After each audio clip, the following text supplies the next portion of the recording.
राज्यातील घरगुती गॅसचा पुरेसा साठा उपलब्ध, इंधन आणि गॅसचं वितरण सुरळीत सुरू, भुजबळांचा दावा.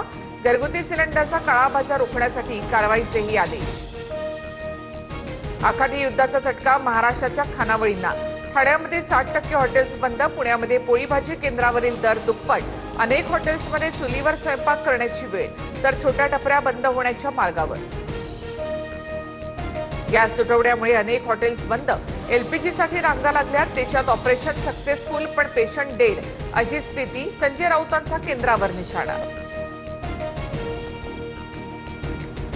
एलपीजी नंतर आता तेलाच्या किमतीतही वाढ. खाद्यतेल 15 रुपयांनी महागलं. मार्केट यार्डमध्ये 15 किलोच्या डब्यामागे 30 ते 40 रुपयांची वाढ. युद्धाच्या नावाखाली तेलाच्या किमती वाढवल्या. राज्यभरामध्ये कडाक्याचं ऊन असताना बेळगाव शहरासह ग्रामीण भागातील अनेक ठिकाणी गारांचा पाऊस, तर धाराशिवच्या उमरगा तालुक्यातील कदेर परिसरात गारपिटीमुळे शेती पिकांचं मोठं नुकसान.